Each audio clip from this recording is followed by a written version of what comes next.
Hello everyone and welcome back to my channel. तो आज की इस वीडियो में मैं अपनी GS1 की जो ओरिजिनल मेरी मेंस आंसर की कॉपी है वो मैं आप सबके साथ शेयर करूंगी। तो ये GS1 की कॉपी है हिस्ट्री की, जिसमें कि एक संथाल अपराइजिंग से रिलेटेड शॉर्ट नोट्स था। इसको मैंने कैसे लिखा था, तो सबसे पहले मैंने इंट्रोडक्शन दिया कि Santhal uprising was one of the significant tribal revolts that took place in Santhal Pargana district of present day Jharkhand. And मैंने ईयर भी मेंशन किया, किसके लीडरशिप में हुआ था वो भी मेंशन किया। इंट्रोडक्शन में मैं ट्राई करती हूँ कि जितनी भी मतलब शॉर्ट नोट्स है उसमें जो इंपॉर्टेंट पॉइंट्स है, जो फैक्ट्स है, फिगर्स है, वो मैं इंट्रोडक्शन में ही दे दूँ। उसके बाद फिर मैं आगे कंटिन्यू। उसके बाद इसमें कुछ मेंशन नहीं किया गया था कि संथाल अपराइजिंग के बारे में क्या लिखना है, तो आप अपने अकॉर्डिंग इसमें कुछ भी लिख सकते हो। तो उसके बाद मैंने फिर ये डायग्राम बनाया, मैप संथाल रिवोल्ट झारखंड में हुआ था तो मैंने उसे शो किया। उसके बाद फिर मैंने कॉजेज लिखे शॉर्ट में, इकोनॉमिक कॉजेज जैसे लैंड एलिनेशन हो गया, heavy taxes, rural indebtedness, poverty. Then socio political causes लिखा मैंने कि पुलिसिंग पावर्स के बारे में। देन रिलीजियस लिखा कि चार्टर एक्ट ऑफ 1813 जो मोस्ट इम्पॉर्टेंट कॉज था। देन फॉरेस्ट राइट्स से भी उन लोगों को डिप्राइव कर दिया गया था, वो मैंने लिखा। देन इमीडिएट कॉज भी था, तो इसको मैंने मेंशन किया कि एक माइनर इंसिडेंट ऑफ थेफ्ट हुआ था, तो उसके वजह से ये जो इंसिडेंट है बहुत ज़्यादा बढ़ गया था। And it finally led to the ये राइज ऑफ संथाल अपराइजिंग। तो ये इमीडिएट कॉज था, तो ये मैंने मेंशन किया। उसके बाद मैंने डिक्लाइन लिखा कि डिक्लाइन कैसे हुआ है ना, कि क्या प्रोसेस था डिक्लाइन का। तो मार्शल लॉ इम्पोज कर दिया गया था। देन रिप्रेशन हुआ था by captain Alexander and lieutenant Thomson. तो ये डिक्लाइन था। देन मैंने आउटकम और इम्पैक्ट लिखा कि क्या कॉन्सिक्वेंस था इस अपराइजिंग का ना। तो कुछ कुछ दो तीन पॉइंट मैंने लिखा कि फॉरेस्ट राइट्स एक्ट 1865 आया था। देन ट्राइबल लैंड को हम नॉन ट्राइबल्स में ट्रांसफर नहीं कर सकते, ऐसा उस टाइम आया था। Then Santhal Pargana tenancy act आप सबको पता होगा 1876 में आया था। Then restoration of Santhals policing power. तो ये सारा इम्पैक्ट है।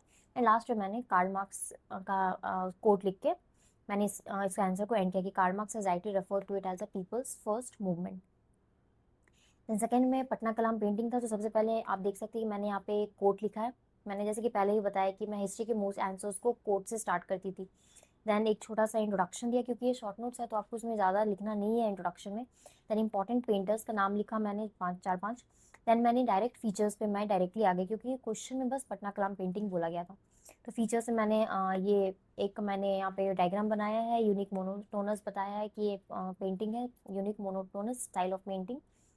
उसके बाद सेकेंड में मैंने और भी मतलब देखिए आप, टोटल मैंने 8 फीचर्स लिखे हैं ना, कैरेक्टरिस्टिक्स पटना कलाम पेंटिंग का। तो आप इसे रीड कर सकते हो, है ना, पॉज करके। देन उसके बाद मैंने डिक्लाइन लिखा कि क्यों पटना कलाम पेंटिंग अभी डिक्लाइन के स्टेज पे आ गया है ना, कि डिक्लाइन क्यों हो रहा है इसका। तो ये मैंने 5 पॉइंट लिखा है इसमें। देन मैंने बिहार गवर्नमेंट से रिलेटेड कोड कंक्लूजन देके इसको एंड कर दिया कि Bihar government launch the calendar based on the theme of Patna Kalam painting. ये कुछ साल पहले, ये रिसेंट में न्यूज़ में था, तो इससे मैंने एंड किया। Then third is art and architecture of modern age. ये BPSC बार बार modern age then Patna Kalam ये सब क्वेश्चन रिपीट करती है, तो आपको ये सारे क्वेश्चंस को अच्छे से प्रिपेयर करना है। तो art and architecture of modern as को दिया गया था, तो मैंने ये यहाँ पे कोड लिखा। ये कोड थोड़ा मैंने बड़ा लिख दिया था, आप चाहे तो उसकी जगह इंट्रोडक्शन में लिख सकते हैं, या फिर कोई छोटा कोट है तो आप वो उसको भी लिख सकते हैं ना। उसके बाद फिर मैंने forms of modern art and architecture जो पूछा गया था कि मॉडर्न आर्ट एंड आर्किटेक्चर के बारे में बताइए, तो मैंने वो लिखा कि मैंने इसमें कोट आर्ट और पॉपुलर आर्ट दोनों को अलग अलग पढ़ा था, तो मैंने दोनों को अलग अलग सेग्रीगेट करके उससे कुछ कुछ पॉइंट्स को मेंशन किया। एंड साथ में डायग्राम्स बनाए, जैसे कि पैलेस के बारे में मैंने लिखा, तो उसके साथ मैंने चंद्रगुप्त का जो पैलेस है कुम्हरार का, उसका फिगर बना दिया है, मैंने एग्जाम्पल लिखा है। देन स्तूपास का मैंने ऐसे ही फिगर बनाया है, एंड उसके बारे में एक दो पॉइंट लिखा है, एक दो सेंटेंस, एंड देन एग्जाम्पल भी दिया है बिहार का। तो स्पेशली मैंने ट्राई किया है कि सारे क्वेश्चन में एग्जाम्पल्स दूँ।